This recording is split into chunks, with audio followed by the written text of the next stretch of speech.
नमस्कार, आप देख रहे हैं हॉर्नबिल टीवी। हमर छत्तीसगढ़ बुलेटिन में मैं उत्पल आपका स्वागत करता हूं। सबसे पहले आइए नजर डालते हैं आज की हेडलाइंस पर। छत्तीसगढ़ में स्वच्छ शहर प्रतियोगिता की तैयारी पूरी, 17 सितंबर से सेवा ही पखवाड़ा। शिक्षा मंत्री पर एफआईआर की मांग, आपने बीजेपी को घेरा। ठेका कर्मी हादसे के बाद परिजन डीआरएम ऑफिस पहुंचे, इलाज और नौकरी की मांग। मुख्य समाचारों के बाद अब खबरें विस्तार से।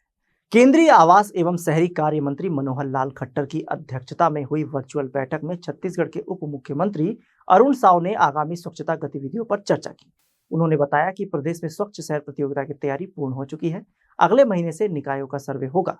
साथ ही 17 सितंबर से 2 अक्टूबर तक पूरे राज्य में सेवा ही पखवाड़ा अभियान चलाया जाएगा।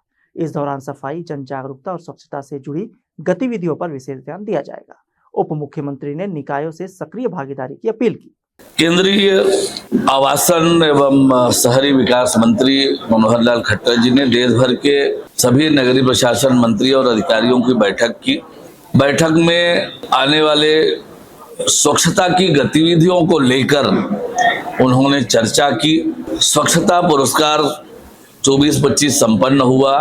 उसमें हमारे 3 शहर स्वच्छ सुपर लीग में चयनित हुए, अंबिकापुर, पाटन और विश्रामपुर। अब इस अभियान को और बढ़ाने के लिए ये जो स्वच्छता सुपर लीग में चयनित जो शहर हैं वो अपने साथ एक एक निकाय को और स्वच्छ बनाएंगे और आगे चल के उन दोनों शहरों के आधार पर रैंकिंग होगी और एक विस्तृत कार्य योजना स्वच्छता को लेकर, स्वच्छता के लिए जो गतिविधियां अलग अलग राज्यों में चल रही है उन सब की समीक्षा उन्होंने की है। हमारे शहर का, हमारे प्रदेश का स्वच्छता में बहुत अच्छा स्थान है देश के अंदर। आने वाले समय में हम उसे और तेज गति से प्रारंभ करेंगे। हमने अपने राज्य का भी स्वच्छ शहर प्रतियोगिता की तैयारी कर ली है और उसे अगले महीने से उसे प्रारंभ करेंगे। सर्वे प्रारंभ होगा एक एक निकाय का, अलग से उन शहरों को पुरस्कृत करेंगे, प्रेरित करेंगे।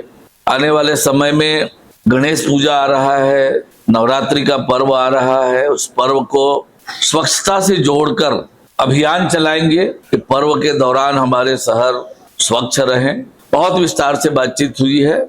सेवा ही पखवाड़ा है, 17 सितंबर से 2 अक्टूबर तक चलने वाला अभियान को लेकर विस्तृत कार्य योजना पर चर्चा हुई है। दुर्ग में आम आदमी पार्टी ने स्कूलों की बदहाल स्थिति और हादसों में बच्चों की मौत को लेकर भाजपा सरकार पर गंभीर आरोप लगाए हैं। पार्टी की दुर्ग इकाई ने बिलासपुर आंगनबाड़ी में 3 वर्षीय बच्ची की सरिया गिरने से हुई मौत का हवाला देते हुए सिटी कोतवाली में शिकायत पेश कर स्कूल शिक्षा मंत्री व महिला बाल विकास विभाग के खिलाफ एफआईआर दर्ज करने की मांग की है। प्रदेश संयोजक संजीत विश्वकर्मा और महासचिव दिवाकर सिंह ठाकुर ने कहा कि भाजपा को केवल सत्ता की चिंता है, बच्चों और आम जनता की सुरक्षा उनके लिए महत्वपूर्ण नहीं। के खिलाफ आज अपराध पंजीबद्ध कराने आप देखिए, आप सभी को पता है कि अभी हाल में ही बिलासपुर जिले के एक आंगनबाड़ी में मासूम बच्ची जो 3 साल की थी, उसका आंगनबाड़ी के अंदर में ही वहां पे छत से गिरे रॉड से उसकी डेथ हो गई। लेकिन सबसे बड़ा कारण इसमें था शिक्षा व्यवस्था की जो एक बदहाली है और उससे भी बड़ा कारण कि गरीब परिवार से बच्ची थी और 1 हफ्ते तक किसी प्रकार की कोई भी उस पर कार्रवाई नहीं हुई।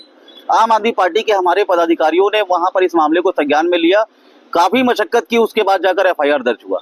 ये मामला इतना गंभीर इसलिए हो जाता है कि पूरे प्रदेश की शिक्षा व्यवस्था के साथ साथ पूरे देश की व्यवस्था भी आप लोगों को पता है कि बहुत ही चरमराई हुई है। हाल ही में झालावाड़ में भी आपको पता होगा कि 7 मासूम बच्चों का छत गिरने से मौत हो गया था।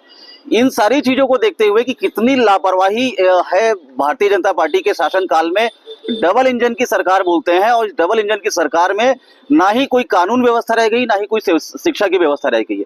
हम लोगों ने हाल ही में सारे पूरे प्रदेश भर के स्कूलों का सर्वेक्षण किया था। हम लोगों ने निरीक्षण किया, वहां पर पाया बहुत से बिल्डिंग जर्जर हैं, बहुत से बिल्डिंग खस्ता हाल में पड़े हैं। कभी भी किसी भी प्रकार की घटना घट सकती है, कोई भी बच्चे इस प्रकार की घटना का शिकार हो सकते हैं। इसमें पूरी की पूरी लापरवाही शिक्षा व्यवस्था की है। और रही बात एक महिला बाल विकास एवं मंत्रालय की, तो उनकी जिम्मेदारी इसलिए बन जाती है कि एक मासूम बच्ची के साथ इतनी बड़ी घटना घटती है, 1 हफ्ते तक किसी ने कोई संज्ञान नहीं लिया। छत्तीसगढ़ की सरकार आंख मूंद कर बैठी हुई है, बेशर्म हो चुकी है, इन्हें कोई काम नहीं करना है, सिर्फ और सिर्फ इन्हें सत्ता हासिल करने की पड़ी हुई है। तो ये आज इतना गंभीर मामले में इस पे एफआईआर तो निश्चित ही शिक्षा विभाग पर और महिला बाल विकास मंत्री के ऊपर होना ही चाहिए।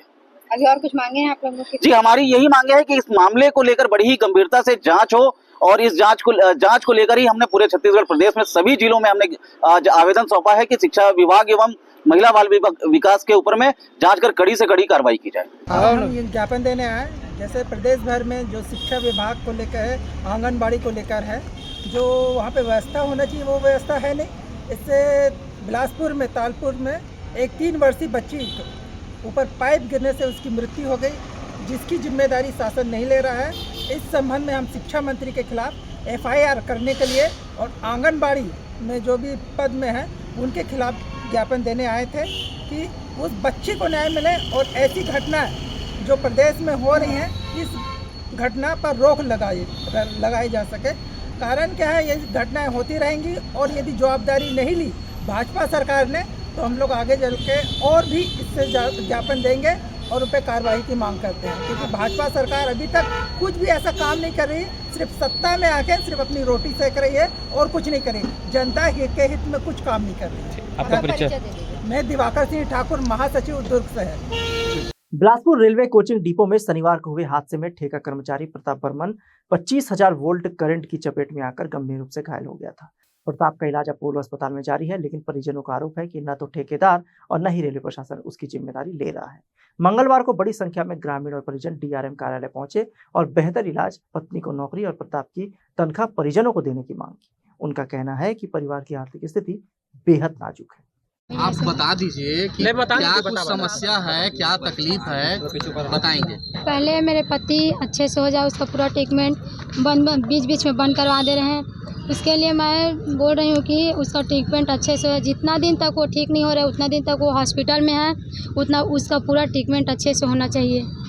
कौन ट्रीटमेंट नहीं कर रहा, कौन मना कर रहा ना ठेकेदार दे रहे हैं। ठेकेदार की वाइफ आई थी, हम लोगों को जैसे पाए वैसे बोल कर गए हैं। हम लोग बोले कि आप मेरे पति को आप अच्छे करके दीजिए, हमें अभी कुछ नहीं चाहिए। वो आए फर्स्ट हम बोलने लगे कितना अमाउंट चाहिए आपको, बोले तो हम लोग बोले अमाउंट हमें नहीं चाहिए, मुझे मेरे पति चाहिए बोले। तो वो बोलने लगे कि अभी तो पैसे का अरेंजमेंट कर रहे हैं। उसके बाद हम लोग बोलने लगे कि आप जल्द से जल्द करवाइए, क्योंकि वहाँ क्या बोलते हैं कि जा रहे हैं तो वहाँ ट्रीटमेंट के लिए अलाउंस कर रहे हैं, बोल रहे हैं कि पैसे का अरेंजमेंट कीजिए, जल्दी जल्दी वापस करवाइए, फिर इधर इलाज चालू होंगे। क्या हुआ था, क्या घटना हुआ था? वो काम कर रहे थे ना, तो वहाँ से बिजली का जो झटका लगा तो नीचे गिर गए हैं। रेलवे के पास जी क्या हाँ। उम्मीद लेके पहुँचे, क्या बात करेंगे अभी? क्या चाहते हैं, क्या होना चाहिए?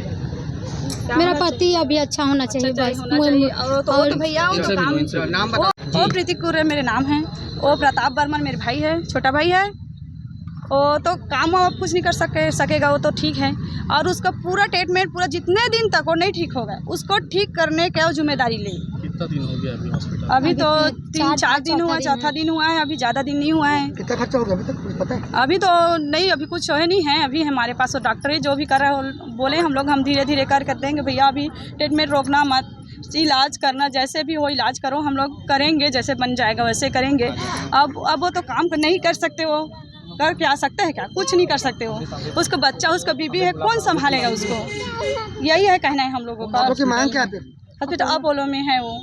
क्या मांग है आप लोगों की? क्या मांग है? उसका इलाज करवाओ, पूरा इलाज करवाओ। जितने दिन तक मेरे भाई जितने दिन तक नहीं, हाँ मेरे भाई जितने दिन तक नहीं ठीक नहीं नौकरी की मांग करेंगे? हाँ नौकरी भी चाहिए भाई, उसके वाइफ है, उसका बच्चा है, कौन संभालेगा उसको?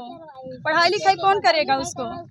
उसका बच्चा को पूरी तरह से, और उसका मेन तनख्वाह भी देना चाहिए उसको। वो कौन सा, कहाँ से खाएगा वो तो कमा सकता नहीं है। नहीं ठीक है कि नहीं, वो कमा नहीं सकता, वो कौन खिलाएगा उसको? और माँ बाप है तो बूढ़े हो गए हैं। मांग लिया आप रेलवे पर? हाँ, हम मांगने जा रहे हैं कि हमारे भाई को इलाज करवाओ पूरी तरह से, उसके बच्चा, उसके बीबी है, उसको भाई देखो, जो उसके है उसको पूरा करो। यही कहना चाहते हैं हम लोग झगड़ा लड़ाई कुछ नहीं, हम नहीं है इसका आगे पीछे कोई? और कौन कमाने कोई नहीं, अम्मा पापा है, भाई बस कोई नहीं है, भाई है हमारे। हाँ तो वो तो काम नहीं कर सकते, हमारे पापा इधर है तो काम नहीं कर सकते अभी। हाँ एक लता और भाई है मेरा, एक भाई है और अभी ये काम कर रहा है, दोनों काम कर रहे, घर चला रहे दोनों भाई। हम लोग का हम बहन हम लोग मेरा नाम प्रीति कुर्री और प्रताप बर्मन मोर छोटे भाई है।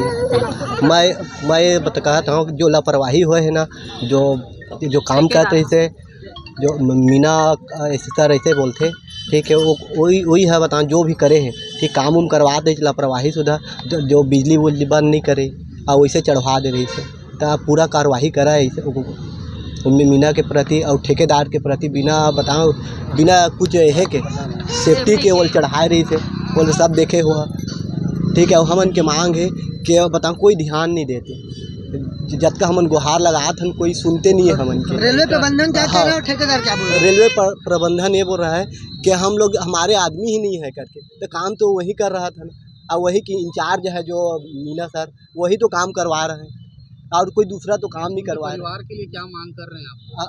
हम लोग बोल रहे हैं पूरा यहाँ से वहाँ तक जितना खर्चा ठीक हो और 50 लाख रुपया, और वो भाई ठीक हो जाए तो उसके पता नौकरी रेगुलर का। आपका नाम? पंकज बर्मन। दुर्ग के मोहन नगर थाना क्षेत्र के जागृति चौक में सोमवार देर शाम सनसनी फैल गई जब दुर्ग नगर निगम पार्षद अजीत वैद्य के साले आशीष गेड़ाम पर एक युवक ने चाकू से हमला कर दिया। पुरानी रंजिश के चलते आरोपी ने आशीष के जांघ और गुप्तांग पर वार किया, जिससे वो गंभीर रूप से घायल हो गए। लहलुहान आशीष को तत्काल निजी अस्पताल में भर्ती कराया गया, जहां उनकी हालत नाजुक बनी हुई है। पुलिस ने मामले में एफआईआर दर्ज कर आरोपी की तलाश शुरू कर दी है। पार्षद अजीत वैद्य ने क्षेत्र में बढ़ते नशे और बल की कमी को घटना के लिए जिम्मेदार ठहराया। मेरे साले को किसी ने चाकू मार दिया करके, आशीष गेड़ाम को, तो मैं रास्ते पे था, तुरंत मौके पे पहुंचा और देखा कि वो लहूलुहान पड़ा हुआ था। उसको हॉस्पिटल में लेकर के आया मैं, गंगोत्री हॉस्पिटल में। पुलिस वालों को फ़ोन किया, टीआई साहब भी मौके पे पहुंचे और डॉक्टर साहब को भी फ़ोन किया था, तो उन्होंने भी सारा चीज़ लाइन अप करके रखा था। उस बच्चे को इतनी ख़तरनाक जगह पे वार हुआ है, गुप्तांग में उसके वार कर दिए और डॉक्टरों ने उनको आईसीयू में रखा हुआ है। आप समझ सकते हैं ये नशे का कारोबार इतना फल फूल रहा है मेरे वार्ड में और भी कई वार्डों में। तो मैं सरकार से गुजारिश करूंगा कि नशे पे रोक करें। रही बात मोहन नगर थाने से, मुझ पे पूरा भरोसा है। जब बोलूं मैं रात में 2 बजे भी फ़ोन करता हूं तो पूरे एक्टिव होकर के आते हैं और किसी भी प्रकार से मेरे को थाने से शिकायत। विवाद आज से 15-20 दिन पहले वो लोगों का आपस तू मैं की बात हुई थी, तो मैं दोनों को समझाया था और दूसरे दिन यहाँ पर सूचना भी दिए थे। तो वो मियाँ बीवी दोनों आकर के सूचना दिए थे, तो वापस पुलिस वाले गए थे उस के घर में, अपराधी के यहाँ जिन्होंने मारा है। तो शायद वो पुलिस वाले उसके घर में गए, उस बात का टीस आ गया है उसको कि क्या है पता नहीं, उस चीज़ को लेकर के वो लड़के ने आज इतना बड़ी घटना को अंजाम दे दिया। और कहीं ना कहीं वो नशे का आदी दिख रहा है, नहीं तो इतनी बड़ी घटना कोई भी आदमी इतना हिम्मत नहीं हो सकता। तो बोलते हैं, एक्चुअल नाम शायद प्रांजल देवांगन है, उसके पिताजी की को मैं जानता हूँ, ढालू देवांगन। ये तो बच्चा खुद ही छोटा बच्चा था, हम लोग तो यही समझ रहे थे, लेकिन आज इतनी बड़ी घटना कर दिया। क्या लगता है शहर में कम नजर आ रही है, क्या करना चाहिए? मोहन नगर थाने से तो ठीक है, बाकी का मुझे नहीं मालूम, लेकिन मोहन नगर थाने के लिए मैं आला सरकार से प्रार्थना करूंगा। यहाँ पर बल कम है, यहाँ बल बढ़ाया जाए। यहाँ पर सैनिक कम है, सैनिक बल यहाँ पर बढ़ाया जाए, पुलिसों का बल बढ़ाया जाए। यहाँ पर वो कम है। यथावत स्थिति में कई परिस्थितियाँ ऐसी रहती कि एक पुलिस वाले को 2-2, 3-3 जगह ऑपरेट करना पड़ता है, वो और व्यवस्थाएँ भी नहीं है। क्या चाहते हैं आप? मैं चाहता हूँ कि आला सरकार से नशे पे रोक करें और मेरे साले को न्याय दिलाने की भरसक कोशिश करें। आपका नाम बता। मैं अजीत वैद्य, वार्ड नंबर 12, मोहन नगर पश्चिम से पार्षद। मैं एक जनप्रतिनिधि हूँ। मेरे घर में मेरा परिवार सेफ नहीं है, मतलब आलम आप समझ सकते हैं, स्थिति परिस्थितियाँ आप समझ सकते हैं। ये नशे का जो स्थिति परिस्थितियाँ हैं इस हद तक हो गई है कि वो कभी किसी को पहचानते नहीं कि ये कौन है, किस पे वार कर रहा हूँ, ये भी नहीं देखते। मैं समझता हूँ पुलिस विफल है कि नहीं पता नहीं, लेकिन नशे का कारोबार अंदर अंदर तो बहुत फैल रहा है। और जहाँ तक ये पुलिस वालों की बात है, इनके पास बल नहीं है। मैं बहुत अच्छे से अवगत हूँ इस चीज़ के लिए। मोहन नगर थाने में बल नहीं है, कहीं ना कहीं वो भी एक कारण हो सकता है। मतलब मानते हैं कि नशे कारोबार हो रहा है? क्या बोल रहे हैं, एक बार बोलिए। मतलब मानते हैं नशे कारोबार हो रहा है? हाँ, नशे का कारोबार तो हो रहा है भैया। गलती किसकी मानते हैं? अब मैं गलती किसको ठहराऊं भैया? अब जांच का विषय। ये तो जांच का विषय है, इस पे सरकार को जांच करनी चाहिए। बिलासपुर जिले के मल्हार चौकी क्षेत्र स्थित गणेश मंदिर में एक बार फिर चोरी की वारदात सामने आई है। बताया जा रहा है कि इस मंदिर में यह 5वीं बार चोरी हुई है। इस बार चोरों ने गणेश मूर्ति के कीमती अवशेष को निशाना बनाया है। घटना के बाद इलाके में सनसनी फैल गई है। एसएसपी रजनीश सिंह ने बताया कि मल्हार क्षेत्र में मंदिरों में सुरक्षा व्यवस्था के लिए सीसीटीवी कैमरे लगाए जाने चाहिए। साथ ही उन्होंने टीम गठित कर जाँच शुरू कर दी है और चोरों की तलाश तेज कर दी गई है। उसमें दरअसल उस मंदिर में बहुत ज़्यादा आना जाना था नहीं और बहुत उसमें ऑलरेडी पहले भी उसमें चोरी हो चुकी है लास्ट ईयर। तो कुछ वहाँ पर मंदिर में अवशेष बचे थे, वो चोरी हुए हैं। पुलिस को निर्देशित किया गया, आसपास सीसीटीवी का हम लोग प्रयास कर रहे हैं कि अगर कोई जानकारी मिलती है उसको एक टीम लगाई गई है और उसमें आरोपी को पकड़ेंगे। मैं आपके माध्यम से कहना चाहूँगा कि जितने भी धार्मिक स्थल हैं, जो कि सार्वजनिक स्थल होते हैं, उन सभी जगहों पर बहुत ज़रूरी है कि सीसीटीवी अनिवार्य रूप से लगाए जाएं। न केवल मंदिर की सुरक्षा बल्कि वहां पर आने जाने वाले लोगों की सुरक्षा होती है और जो भी ऐसे स्थल हैं वहां पर जरूर सीसीटीवी लगाया जाना जरूरी है। बिलासपुर जिले में चाकूबाजी की घटनाएं लगातार बढ़ रही है। अब तक 50 से अधिक वारदातें सामने आ चुकी है। ताजा मामला तारबार थाना क्षेत्र के तितरी चौक का है, जहां देर रात लूट की नियत से युवक पर चाकू से हमला किया गया। पीड़ित शहडोल का रहने वाला है। पुलिस ने घटना के बाद त्वरित कार्रवाई करते हुए 2 नाबालिग समेत एक बालिग आरोपी को गिरफ्तार किया है। बताया जा रहा है कि तीनों आरोपी नशे के आदी हैं। रेलवे क्षेत्र जैसे संवेदनशील इलाके में भी ऐसी घटनाएं होना पुलिस और रेलवे प्रशासन की सुरक्षा व्यवस्था पर सवाल खड़े कर रहा है। क्या है, कहाँ से आए हो, कहाँ घटना हुई है? बिलासपुर रेलवे स्टेशन में बाहर आया था चाय पीने और वॉशरूम करने आया था। शौचालय के बाहर वहीं पे पीछे से आए लड़के लोग, मारे चाकू से मेरे को अचानक। और समझ में नहीं आया कि क्यों आए, कैसा मार दिए। मोबाइल पैसा वैसा छुड़ा के भाग गया। कितना पैसा था आपके पास? वही 4-5 हज़ार रुपये था। अच्छा। किराया का पैसा रखा। फिर मेरे साथ में एक लड़का रहा, तो फिर मेरे को उठा के स्टेशन तक भागा। फिर ऑटो में लेकर अस्पताल आ गया और ज़्यादा ध्यान भी नहीं है उनका। शहडोल में कहाँ रहते हो आप? शहडोल में कुदरी में रहता हूँ। क्या नाम है आपका? समीर यादव नाम है। और पिताजी का नाम? संतोष यादव। क्या काम करते हैं आप? मैं काम पे जा रहा था रायपुर, तो बाहर मैं निकल आया कि डेमो में आया। कौन सी ट्रेन से आए थे? डेमो में आया था। फिर वही सुबह वाली ट्रेन पकड़ के रायपुर जाता, तो स्टेशन में रुके थे। कितने बजे रात को आए थे? यही हम लोग आ गए थे 11-12 बजे आ गए थे यहाँ, तो वही 2:30 बजे करीब बाहर निकला। तो जो कटनी से आती जो? जी। से कितने लोग आए थे? हम लोग 3 लोग आए थे, काम करने जा रहे थे रायपुर। कौन कौन था आपका दोस्त? मेरा एक दोस्त था, मेरा बड़ा भाई था। क्या नाम है? बड़े भाई का नरेश यादव था। वो स्टेशन के अंदर था और जो मेरे साथ दोस्त था उसके साथ हम लोग बाहर आ गए वॉशरूम करने। क्या नाम है उसका? उसका नाम वो क्या बोलते हैं, सत्यम नाम है, सत्यम बैगा है। तो तीनों काम करने? जी काम करने जा रहे थे हम लोग। तो अचानक से हम लोग बैठे थे, वहाँ पीछे से आए तो तीन लड़के बाइक से और धड़ाधड़ चाकू मारना स्टार्ट कर दिए। बाइक से आए थे? हाँ, और पीछे बाइक का नंबर प्लेट टूटा हुआ था बीच से, तो अच्छे से नंबर प्लेट ध्यान नहीं है। और मारे चाकू, मोबाइल, पैसा लेके वो लोग भाग गए। फिर मेरा भाई जो साथ में था वो बचाव किया, फिर उठा के मेरे को तुरंत ऑटो में रख के सीधा हॉस्पिटल लेके आ गया। कै बजे घटना है ये? 2 बजे की घटना है। 2:30 बजे हम लोग रायपुर के लिए ट्रेन थी, बस हम लोग स्टेशन ही आने वाले थे, वैसे में ये हो गया। बिलासपुर जिले के बेलगैना स्थित मरही माता मंदिर दर्शन करने पहुंचे बलौदा बाजार और भाटापारा से आए श्रद्धालुओं के लिए यात्रा मातम में बदल गई। मंदिर दर्शन के बाद लौटते समय अचानक नाले में तेज पानी का बहाव आ गया, जिसमें 3 मासूम बच्चों सहित एक व्यक्ति बह गया। रेस्क्यू टीम ने सोमवार को 3 और मंगलवार को 1 शव बरामद किया। मृतकों में 9 वर्षीय मितान ध्रुव, 13 वर्षीय बिनेश्वरी ध्रुव, 13 वर्षीय मुस्कान ध्रुव और 34 वर्षीय बलराम ध्रुव शामिल है। इस हादसे ने पूरे इलाके को दहला दिया है। परिजनों ने प्रशासन से ऐसे स्थलों पर सुरक्षा व्यवस्था की मांग की है। कैसे घटना घटी इसका आए बता दो। अब मरही माता से हम आते हैं खाना वाना खा के, तब हम तो पीछे रहे तो सब लड़का मन हाँ आत रही से हमन पानी गिरा तो पाल लौड़ के आत रही, तब अक्का बेर देखें तो लड़कन बहात है बताओ दौड़ा अनगे पाकर खोजन बहुत दूर गए हम, बहुत दूर है जो फाटा रेलवे नहीं नाहते वहाँ तक गए तो एक लड़की अर्जरी से और ह्यूमन रिस्क के थे मगर पानी ज़्यादा नहीं दिखा रही से अंदर बुड़ गई से बुड़ गई ने। हाँ तो कहते दिन डूबे हैं वहाँ 4 जन हैं।